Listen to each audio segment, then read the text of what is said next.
नमस्कार मित्रांनो आणि मैत्रिणींनो, माझी होशील काच्या पुढील भागात तुमचं स्वागत आहे.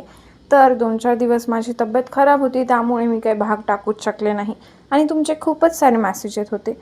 पण आज मी पुढचा भाग टाकते. तर आत्तापर्यंत आपण बघितलं होतं की कबीर आणि सान्वी बीच साईड डेटवर जातात आणि सान्वी कबीरसाठी खूप छान त्रिशूल असलेलं सोन्याचं एक लॉकेट गिफ्ट करते. तर आता आपण बघूया की पुढे काय होईल. मी असं हातात गिफ्ट घेणार नाही. मी अँकलेट घालून दिले तसं तू पण माझ्या गळ्यात घालून दे असं म्हणायचं आहे. तो डोळे मोठे करून हसत म्हणाला आणि पुढच्या क्षणी डोळे विस्फारून विस्मयचकित होत त्यालाच बघू लागली. वाढलेले श्वास कधी रोखून घेतले तिचं तिलाच कळले नाही.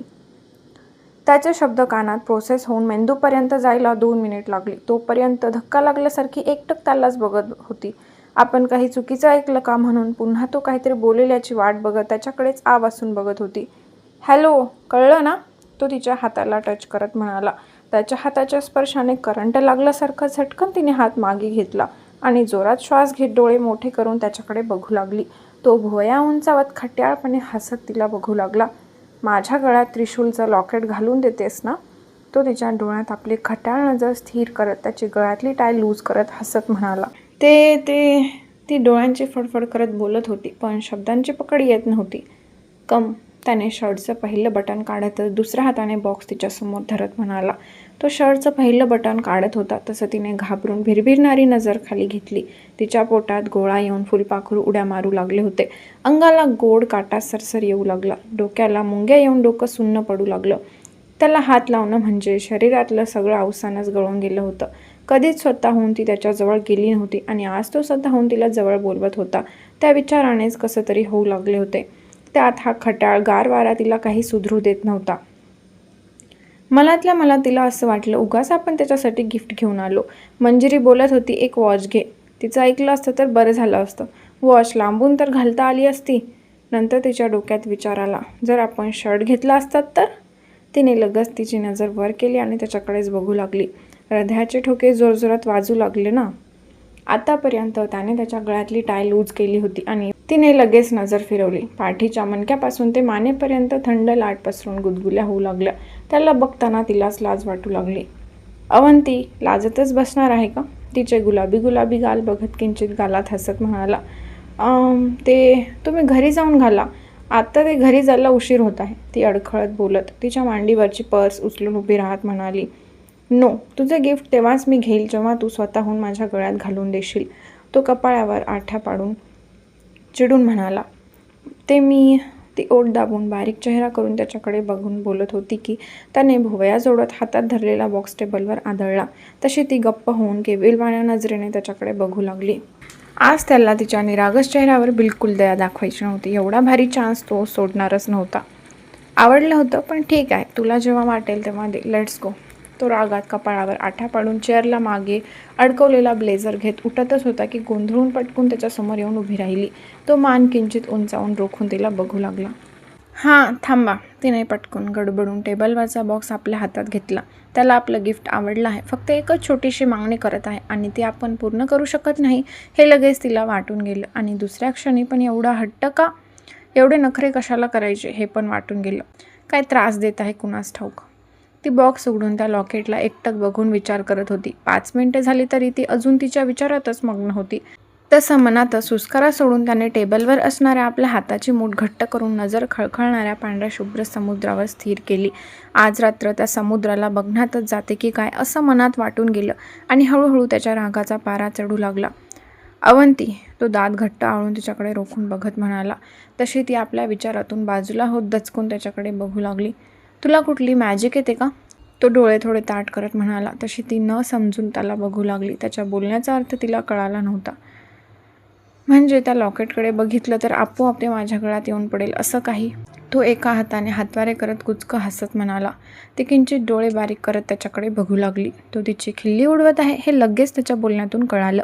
तिने बॉक्स टेबलवर ठेवून त्यातलं लॉकेट काढलं आणि त्याचं लॉक उघडून एक पाऊल अजून त्याच्याजवळ आली आणि त्याच्या बुटाला तिच्या पायाचा चपलीचा स्पर्श होताच त्याच्या कपाळावरचे वैतागलेले एक्सप्रेशन होते ते हळूहळू कमी होऊ लागले आणि एकटक तिच्या चेहऱ्याकडे तो बघू लागला.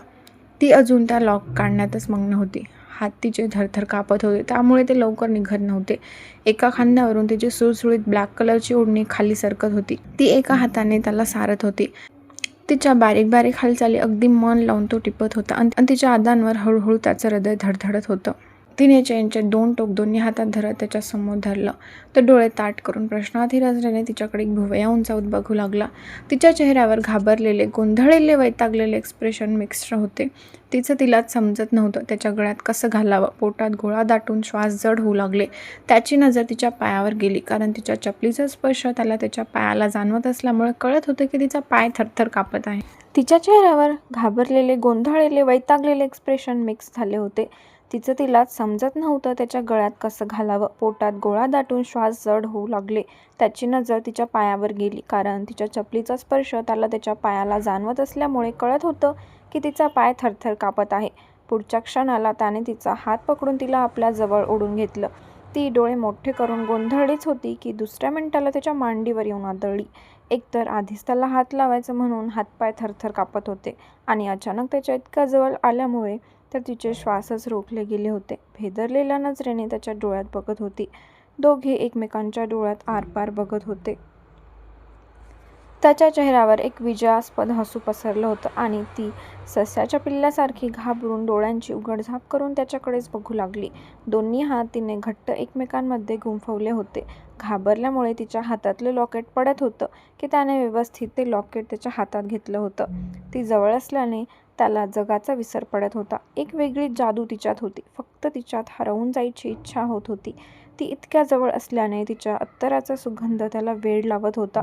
वाऱ्यामुळे भुरभुरणारे तिचे रेशमी काळे केस त्याच्या चेहऱ्याशी खेळून जात गालावर लगेच गुदगुल्या करत होते, त्यामुळे कानशील लापू लागले. त्याने त्याचा दुसरा हात वर करत तिच्या डोळ्यासमोर धरला. तसे तिची नजर त्या लॉकेटवर गेली. तिचे डोळे लगेच मोठे झाले आणि ती तिच्या हाताकडे बघू लागली. मलाही आवडेल तुला असंच आयुष्यभर माझ्या जवळ ठेवायला, पण आपल्याकडे वेळ कमी आहे ना, सो आपल्याला लेट होईल आणि बाबा फोन करतील, तुला ओरडतील. तो थोडा पुढे येत तिच्या कानात मिश्किलपणे हसत बडबड करत होता आणि त्याचे उष्ण श्वास कानाला आणि मानेवर होताच तिने अंग चोरून घेतलं. अंगावर शहारे उभे राहिले होते. गालावर लगेच गुलाबी गुलाबी रंग चढू लागला. क्षणात गुलाबी गाल टोमॅटोसारखे लाल लाल होऊ लागले. थरथरत्या ओठांवर भीतीयुक्त हसू पसरू लागलं.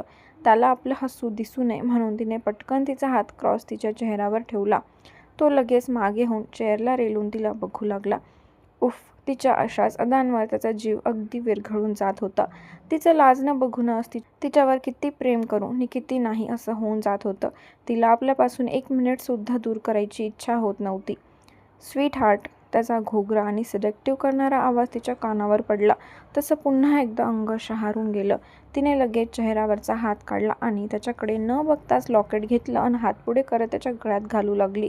भीतीने पाठीत आणि पोटात कळ येऊन अंगाला मुंग्या येत होत्या. हातसुद्धा थरथर कापत होते. हळूवार त्याच्या उघड्या छातीला तिच्या हाताचा स्पर्श होताच त्याच्या अंगावर रोमांच उभे राहू लागले. त्याने अलगद डोळे बंद केले. तिच्या नाजूक प्रेमळ स्पर्शाने अंगनी अंग गरम होऊ लागले. श्वास जड होताच त्याने डोळे उघडले आणि लगेचच पुढे झुकला. ती घाबरत किंचित मान मागे घेत त्याच्या गळ्यावर नजर स्थिर करत लॉक लावू लागली. श्वासांची गती वाढली होती. कधी एकदा लॉक लागतं आणि आपण इथून उठू असं झालं होतं. त्याची नजर फक्त तिच्या नाजूक ओठांवर स्थिर होती. हळूहळू त्याच्या डोळ्यात नशा चढू लागली. एक मन म्हणत होतं ती आपलीच आहे आणि दुसरं मन म्हणत होतं की पूर्ण आपली झाली नाही. सध्या तो द्विधा मनस्थितीमध्ये अडकला होता. तिच्या नाजूक गुलाबाच्या पाकळीसारखे ओठ त्याला जवळ ओढत होते. एकदाचं लॉक लावून झालं. तिने व्यवस्थित त्या लॉकेटचं पेंडंट नीट केलं आणि लगेच मागे सरकत उठत होती की त्याने कमरेवर असलेला त्याचा हात अजूनच घट्ट केला. ती लज्जायुक्त भीतीमुळे कावरीबावरी होऊन खालीच बघत होती. त्याची नजर आपल्यावर स्थिर असलेली तिला जाणवत होतं, त्यामुळे अजूनच कसं तरी होत होतं. I want to kiss you, त्याने तिच्या कमरेवरचा हात अजून घट्ट करत तिला आपल्याजवळ ओढत सिलेक्टिव्ह आवाजात म्हणाला. त्याचे शब्द ऐकून तर भीतीने तिचे डोळेच मोठे झाले. त्याच्याकडे बघायची तिची हिंमतच झाली नाही. तिने लगेच आपले ओठ आत घेऊन घट्ट पकडून घेतले होते. डोकं सुन्न होऊन पाय घुटल्यासारखे तिला जाणवू लागले.